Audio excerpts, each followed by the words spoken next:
नमस्कार दोस्तों, मेरे YouTube चैनल पर आपका स्वागत है। आज की कहानी है दीदी, आप उस अनपढ़ गंवार के साथ घूमकर हमारी इज्जत बेचने पर क्यों तुली हुई हो। दीदी, मेरे लाख कहने के बावजूद आप मानी नहीं। आखिर क्या रिश्ता है उस गंवार और अनपढ़ बिराज से, जो मंदिर की सीढ़ियों पर बैठकर घंटों तक बैठ दुखड़ा रोती रहती हैं, हमारा सबका। अभी ने गुस्से भरे स्वर में चीखते हुए कहा, भाई, कुछ रिश्तों का कोई नाम नहीं होता, ना कोई मोल, बस सिर्फ दर्द के रिश्ते होते हैं। वह तुम नहीं समझ पाओगे कभी।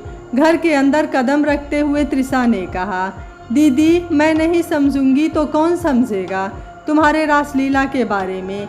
अब तो घर से बाहर निकल पाना मुश्किल होता जा रहा है। जिस तरफ देखो तुम्हारे ही प्रेम के चर्चे होते सुनाई पड़ते हैं। अभी की पत्नी निधि ने व्यंग कसते हुए कहा, ऐसे समय में तुम्हें यह सब बोलना उचित था निधि। अभी इस घर में आए तुम्हें सिर्फ कितने महीने हुए हैं और तुमने हमारे खिलाफ बोलने की आदत बना ली। फिलहाल तुम्हें अभी कुछ दिन चुप रहने की ज़रूरत है। त्रिशा ने निधि के जवाब को टालते हुए बोली, अभी सोच लो, अब मैं और बर्दाश्त नहीं कर सकती। मुझे कोई इस तरह कुछ कहे, मैं तुम्हारी पत्नी हूँ, मेरा भी हक बनता है इस घर में कुछ कहने सुनने का, कि नहीं। निधि ने सुबकते हुए कहा, दीदी, आखिर निधि ने बुरा ही क्या कहा जो आपने उसे डांट दिया। वह बात तो मैंने पूछा था दीदी, अगर ऐसा कुछ था तो आपने उससे शादी कर लिया होता। लोग इतनी बातें तो नहीं बनाते आपके बारे में। अभी ने अपने आवाज़ को थोड़ा और बुलंद करते हुए कहा, अभी कुछ और काम शेष है और कुछ वादे भी। तब तक तुम लोगों को बंद करने पड़ेंगे दुनिया की तरफ से आंखें और मुझे तुम्हारी तरफ से कान। फिर तुम सुनोगे और मैं कहूँगी। त्रिशा ने अपनी बातों में दृढ़ता लाते हुए कहा, काश वह दिन अभी आ जाता और मुझे तुमसे छुटकारा मिल पाता। मैं भी चैन से जीने लगती और तुम भी। निधि ने ताना कसते हुए फिर कहा, भाभी, आप भी प्रतिदिन कोई नया बखेड़ा लेकर शुरू हो जाती हैं दीदी के प्रति। आखिर आपको क्या परेशानी है। इस घर की सुख शांति को कुछ दिन और चैन से रह लेने दीजिए, फिर जो मर्जी हो करना। रवि ने अपने कमरे में घुसते हुए कहा, ठीक है, जब मुँह काला करके भाग जाएंगी तो कहना कि मैंने कुछ बताया नहीं। निधि ने कहा और गुस्से में अपने कमरे में जाने लगी। अभी शायद भूल गया हो, पर मैं अभी भी नहीं भूला किसने मुँह काला किया है और किसने उसे धुलाकर इज्जत बचाई थी किसी की। काम न करने पड़े इसलिए नई नई बातें और बहाने चाहिए बनाने के लिए, रवि ने अभी को सुनाते हुए कहा। पर रवि, तुम नहीं जानते हो दीदी ने आज क्या किया। अभी ने रवि को समझाते हुए कहा, तुम्हें नहीं पता अभी, तुमने आज क्या किया। तुमने उस पर शक किया जिसने माता पिता दोनों बनकर हमारी जिम्मेदारी का बोझ उठाने में सब कुछ भूल गई, खुद को भी। और तुमने कभी सोचा भी नहीं होगा कि उन्हें भी तो किसी से अपने मन का बोझ हल्का करना होता है। अगर चंद बातें कर भी ली तो कौन पहाड़ टूट गया। रवि ने कहा, रवि, तुझे नहीं मालूम है कि यह हमारी कौन सी सगी बहन है। सौतेली है, सौतेली। इसीलिए तो यह निधि के साथ सौतेला व्यवहार करती हैं। अभी ने चिल्ला कर कहा, देवर जी, आप बहुत ही भोले हो, इसलिए इनकी मासूमियत के पीछे वाला चेहरा नज़र नहीं आता। यह तुम दोनों भाइयों के बीच फूट डालने की कोशिश करती है हमेशा। निधि ने सुबकते हुए कहा, दीदी, मैं माफ़ी मांगता हूँ अभी के तरफ से। बहक गया है ये अपनी नासमझ और कामचोर बीबी के चक्कर में। मैं तुम्हारे प्यार और बलिदान की कीमत जानता हूँ। त्रिशा के गले लगकर रवि सुबकते हुए कहा, बहुत ही समझदार हो गया छोटे, इतनी बड़ी बातें करना कहाँ से सीख गया तू, मेरे बेटे, मेरे लाल।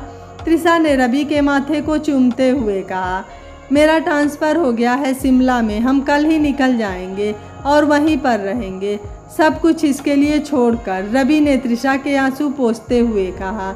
आंसुओं के साथ रसोई में घुस गई त्रिशा शाम का खाना बनाने के लिए, क्योंकि निधि को तो बहाना चाहिए था काम न करने के लिए। वह ऐसे ही रोज़ कोई न कोई चुगली कर त्रिशा के खिलाफ भड़का कर अपना जान बचा लेती थी और भाई बहन आपस में झगड़ते रहते और वह आराम से खाना खाकर चुपचाप सो जाती। परंतु आज त्रिशा को अभी और निधि की सारी बातें छुरे की धार की तरह लग रही थी। उसे कभी एहसास नहीं हुआ था कि वह उसकी सौतेली बहन है। जो कुछ कर रही थी कभी दूसरे इरादे से नहीं कर रही थी, परंतु आज अभी के एक शब्द से उसका हृदय घायल कर दिया। उसने कभी सोचा न था कि वह इतना भी जलील कर सकता है। बिस्तर आज उसे कांटे की तरह चुभ रहे थे और नींद उससे कोसों दूर थी। जितनी असहाय आज दिख रही थी उतना तो उस दिन भी नहीं लग रही थी जब वह 10 साल की उम्र में उसकी माँ उसे छोड़कर भगवान के पास चली गई थी। उसके बापू उसकी सौतेली माँ लेकर घर आ गया था। त्रिशा बेटा देख, आज तुम्हारे लिए माँ लेकर आया हूँ। आज से यह तुम्हारी और हमारी देखभाल करेंगी। ईश्वर सिंह ने घर में घुसते हुए कहा। मेरी माँ आ गई पापा, भगवान के यहाँ से, त्रिशा ने पापा को चिपकाते हुए कहा। नहीं बेटा, यह तुम्हारी नहीं माँ है वंदना, पर तुम्हें कभी अपनी माँ की कमी नहीं महसूस होने देगी, ईश्वर सिंह ने त्रिशा को चूमते हुए कहा। वक्त हवा की तरह गुजरता रहा था। वंदना त्रिशा से ऐसे घुल मिल गई कि कभी उसे यह एहसास न होने दिया कि वह उसकी सौतेली माँ है। त्रिशा को पढ़ा लिखा कर डॉक्टर बनाना है। त्रिशा के बापू मेरी लाडो बहुत ही होनहार है पढ़ने में, उसके बाद उसकी शादी की बात करेंगे, वंदना ने ईश्वर सिंह से कहा। अभी और रवि को क्या बनना है, तुमने उसके बारे में भी कुछ सोच रखा है कि नहीं, ईश्वर सिंह ने कहा। वह जिम्मेदारी त्रिशा की है, वह क्या बनाना चाहती है उन्हें हम क्यों सोचें। बस उसका बीएससी का रिजल्ट कंप्लीट आ जाए, फिर 3 साल में डिग्री मिल जाएगी उसको, वंदना ने कहा। और विराज के पिताजी से हमारी बात हो गई है, वह राजी भी है, मगर कह रहे थे कि त्रिशा अपनी डॉक्टरी पूरी कर ले तो फिर कर लेंगे शादी, ईश्वर सिंह ने कहा। मगर विराज ने तो पढ़ाई भी छोड़ दिया है, पर लोग क्या कहेंगे कि बेटी डॉक्टर और लड़का अनपढ़, वंदना ने समझाते हुए कहा। कोई कुछ नहीं कहेगा, अनपढ़ कहाँ, बीए करके अपने पिता के काम में हाथ बटा रहा है। सब कुछ तो है उन लोगों के पास और दोनों समझते भी हैं एक दूसरे को, ईश्वर सिंह ने मुस्कुराते हुए कहा। चलो यह सब बात की बात है, पहले जो कुछ करना है उसके बारे में सोचना है, फिर कल का क्या पता, अब चलना है नहीं तो देर हो जाएगी बाद में, वंदना ने कहा। त्रिशा बेटा, आज हम दोनों कुछ काम से बाहर जा रहे हैं, शाम को पार्टी करेंगे एक साथ तुम्हारे रिजल्ट की खुशी में। उन दोनों को कॉलेज से आने के बाद तैयार करके रखना, ईश्वर सिंह ने प्यार से सिर पर हाथ फेरते हुए कहा और फिर गाड़ी लेकर चले गए। शाम को अस्पताल से फ़ोन आया कि तुम्हारे मम्मी पापा का एक्सीडेंट हो गया है, जल्दी आ जाओ, दोनों भाइयों को साथ लेकर। त्रिशा बिल्कुल अड़बड़ा गई, उसके कुछ समझ में नहीं आ रहा था वह क्या करे। उसने तुरंत विराज को बुलाकर अस्पताल चलने को कहा। विराज, हमारे मम्मी पापा का एक्सीडेंट हो गया है, वह शहर के अस्पताल में एडमिट हैं, क्या तुम चल सकते हो हमारे साथ, त्रिशा ने कहा। हाँ मैं बिल्कुल तैयार हूँ, गाड़ी में बैठ जाओ, अभी और रवि को साथ ले चलते हैं, विराज ने कहा और तुरंत अस्पताल की तरफ रवाना हो गए। वहां पहुंचकर तुरंत इमरजेंसी वार्ड की तरफ भाग पड़े। वहां जाने पर डॉक्टर ने बताया कि दोनों की हालत बहुत ही गंभीर है। इनमें त्रिशा कौन है? पेशेंट बार बार त्रिशा का नाम लेकर बुला रही हैं, डॉक्टर ने पूछा। डॉक्टर साहब, मैं हूँ उनकी बेटी त्रिशा, क्या मैं मिल सकती हूँ? अभी और एक दोनों मेरे छोटे भाई हैं, त्रिशा ने डॉक्टर से पूछा। बेटा, तुम केवल अकेले ही मुलाकात कर सकती हो, बच्चों का वहाँ जाना ठीक नहीं, डॉक्टर साहब ने कहा और त्रिशा के साथ वार्ड में चले गए। बेटा, हमारा बच पाना बहुत ही मुश्किल है, डॉक्टर साहब ने बताया है। मैं तुम्हें एक जिम्मेदारी का बोझ उठाने की विनती कर रहा हूँ कि मेरे बाद अभी और रवि को माँ बाप की कमी कभी न होने देना, ईश्वर सिंह ने उसे इशारे से पास बुलाते हुए कहा। तभी वंदना के कराहने की आवाज़ सुनकर त्रिशा उनके बेड की तरफ भागी। क्या बात है मम्मी, क्या कहना चाहती हो आप? मुख के पास कान लाते हुए बोली।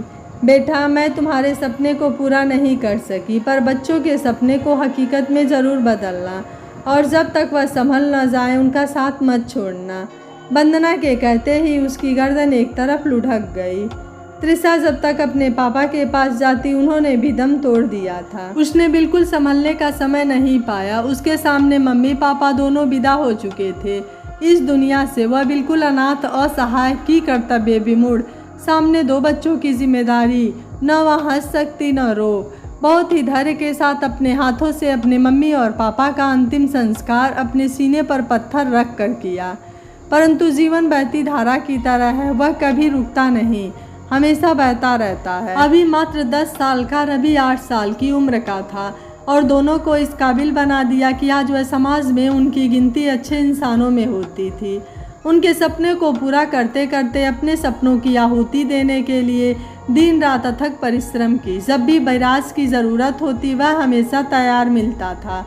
उसने उसके इंतज़ार में अपनी जवानी बिता दी। उसे अब भी इंतज़ार उसके इकरार का था। अभी शहर का एक जाना माना वकील और रवि एक जिला मजिस्ट्रेट, पास ही के शहर में उसकी नियुक्ति है। मगर ज़मीन आसमान का अंतर दोनों की सोच में। त्रिशा को आज जितना धक्का लगा उतना उस दिन नहीं लगा जब वह दोबारा अनाथ हुई थी। क्या कह गया वह जिसको उंगली पकड़कर चलना सिखाया? दीदी चलना नहीं है क्या शहर? गाड़ी बाहर इंतजार कर रही है, रवि ने आवाज़ लगाते हुए बोला। रवि की आवाज़ से उसे लगा कि शायद वह रात भर सोई नहीं।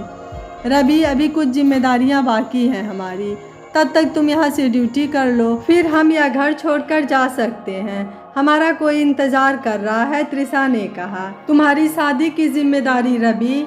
दीदी अगर तुम्हारी यही इच्छा है तो वह भी हमारे साथ शहर चलकर पूरी कर सकती हो, रवि ने कहा।